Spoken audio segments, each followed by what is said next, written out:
So Gorynich is the first game we would like to present. It is inspired by Russian folklore. It is for ages 8 plus, takes 15 to 20 minutes to play and is for 3 to 7 players. Gorynich is a fire-breathing dragon from Russian fairy tales, and he is guarding a princess and treasures in the Terem, which is a type of tower residence. So the players will need to work together to send the Gorynich to ward off the knights who are trying to get to the treasures and the princess. So actually, we found, I just want to add, the game is from French author, but we've seen it like the year before in Cannes at the show. And the thing is that it was already about the dragon which you guide together, but the thing was like, it was much better suited for Russian dragon because the Gorynich, the Russian folktale dragon, has several heads. And actually there are several players who are guiding the same dragon together. So like it was a game from French author that perfectly fit for Russian fairy tale. And now our US friends will show it how it plays. Lincoln? Cool. Yeah, oh yeah, I'm waiting for Derek there. Okay, cool. So Gorynich is for 3 to 7 players, and it is a limited or no communication game, depending on how you play it. A vocal communication. You can actually indicate what you need to indicate what you're doing. So the way it works is, we have in this 3-player setup we have here on the table, we have 5 knights that are trying to attack to capture they hear there's gold in the Terem or treasure, and so they are trying to get into the Terem or the tower, and at the same time we as players are going to silently determine our moves and go around starting clockwise with the start player, playing the card that we've selected and hoping that we've planned it carefully in our own heads to make sure that we can stop the knights before they reach us. So every turn you're going to flip over these one card for each the knights and one for Gorynich. And the first thing that happens is the knights move 2 spaces as we have indicated here. 1, 2, 1, 2, 1, 2, 1, 2, 1, 2. And we're very desperate to prevent any of the knights from getting to there. This is a very short path. So we have to determine, the start player will point to one of the knights that we are going to try to focus our attention on. And then we're going to select one card from our hand. We have these cards that will determine which direction you're moving. The white arrow will mean that you're going to be moving in the white direction. The blue arrow will mean you're moving in the blue direction. Yellow arrow that way, and the red. Then you have the action card one. When you play this, you choose one of these tiles up above, the fireball, the princess's call to bring Gorynich back to the Terem, or the arrow to move any color, any direction that you choose. So any color, one space. The different colors for the directions you're moving. And then this final one is to blast the knight and the dragon in the space that you share. This one here is to blast the knight 1 space away. And so you kind of want to use that so that, it depends. Because what happens is when you do this action, it immediately flips this tile over, and then you do the action that's on the other side. So in this case, the knights would move, every knight would advance 1 space. So you'd advance all the knights 1 space, and then it would go back over for the next player to potentially use. You could keep using them each. You could each play one of these and just do one of those different action cards up above.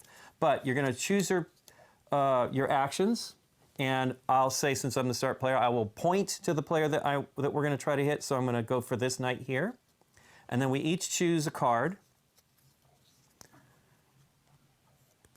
to go in the direction we want to go, and I'll play all 3 players here. Since it'd be real easy for me to communicate with myself. I am a 3-headed dragon. And,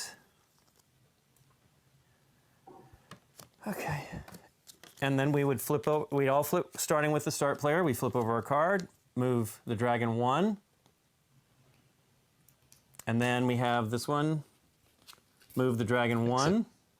Except Yes, you have Eric? chosen the opposite direction. Oh yeah, you're right. I have done that. I don't know what I'm thinking. I'm thinking of the knight. So we're all playing white.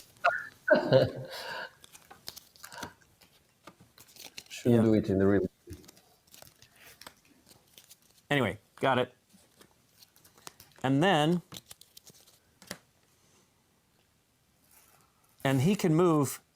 These guys have to follow the paths. The knights have to follow the paths. The dragon is flying, so he can move along these spaces. Actually, it's not right, though. It's 1, 2, 3. Okay. Then we've all taken our turns. You leave these cards in front of you, and then you reveal 2 more of these. Again, the knights move 2. Uh-oh. Oh, wow. And Gorynich can move 2. Now, Gorynich, the knights will move their spaces, but Gorynich must move at least 1, but can only just move 1. So it can end its movement if you need to. And now the knights get to move 2, which is rough. 1, 2. 1, 2. I think we're going to lose. 1, 2. 1, 2. 1, 2. And then we program again. So we should have passed this around. We plan our turns, and you're going to play one of these cards until you run out, and then you will not take a turn that round and bring everything back. But you can also choose to take your cards back sooner if you think that you might not want to actually do anything on that turn, or hope to rejigger based on what you see because you'll see what cards players have available to them because they're visible. So then this player would choose what we're going to deal with, and this guy's getting real close, so he would point to that, then they'd choose their card that they're going to do. So, yipes, he moves up to 2. Wow. Now I'll play that yellow card, if I can find it.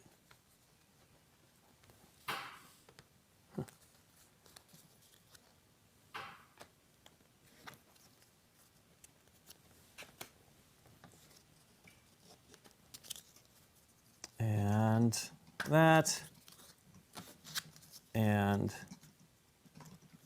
that. So we would reveal the first one. Gorynich would move up to 2 spaces. He's going to just move 1. And then this player, if they hopefully did it correctly, will play this card, which will blast this knight 1 space away, and he's out of the game, at least in this version of the game. And then this flips over, and all knights advance 1. Oops, wrong way. And so you keep doing that until either you stop the knights, you burn up all the knights to cinder, or if you burn up the Tarim, if you actually do the fireball in the space that you're in, the fire in the space you're in, it burns up not only you, but the Tarim and the princess, so you lose the game. And you also lose the game if Gorynich leaves the board. So it's actually pretty fun, and it's really, really challenging. There are some ways to make the game a little bit easier, especially for children. You have these tokens here where the start player can decide that they would discard one of these tokens, and then you flip over the timer, and you have 30 seconds to discuss what you're going to do. And you can do that up to 4 times. And there's also an several advanced forms of the game. If you flip over the boards, these are a little bit asymmetric, so they don't quite go back the way I think they should. But it has an advanced board on it that includes rivers and tunnels. So what it would do is the knights can move around the board. I don't think I did that right. There we go. The knights can actually advance around the board through the tunnels. The Gorynich cannot do that, but he can wait for them at the end of the tunnel. And there's rivers. So when Gorynich lands on the river, he advances 1 space in the direction of the arrows in the river.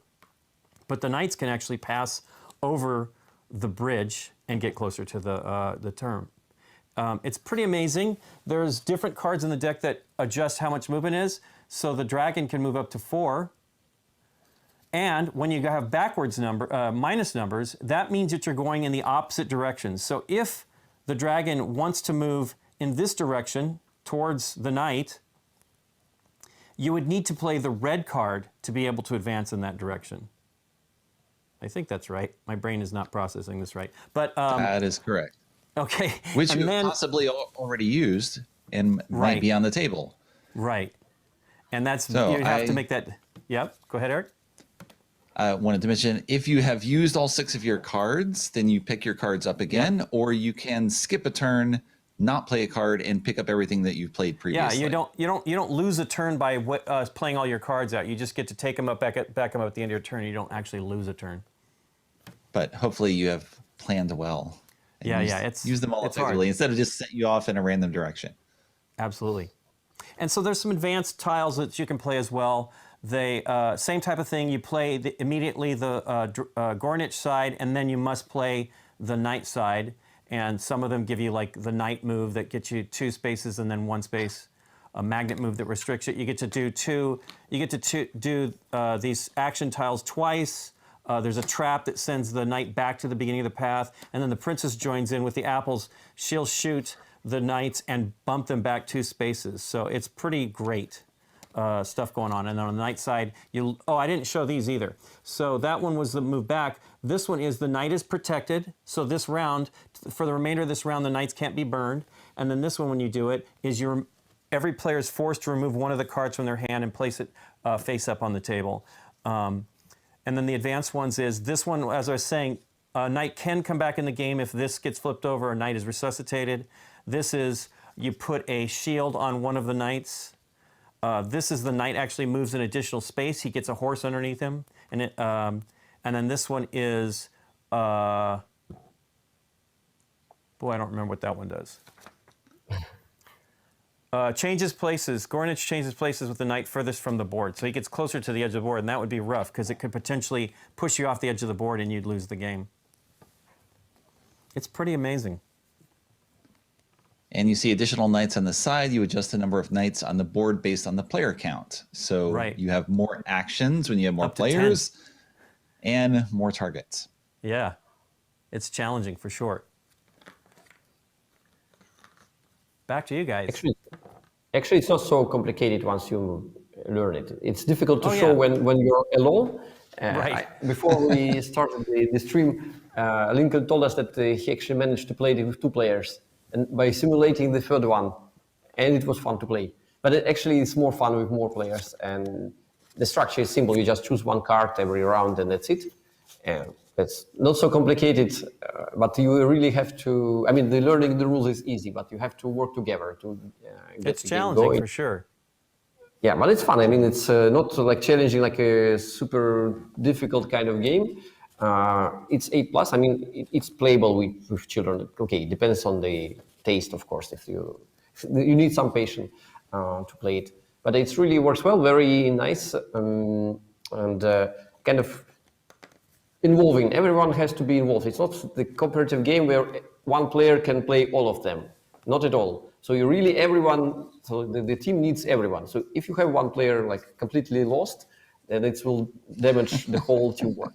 So you really need everyone to be working together. Everyone pay attention. So it's completely free of this leader effect. This one, in my opinion. Because you cannot actually push other players to do what you think is right because you're basically are not able to communicate your thoughts. You can hint a little bit, yeah.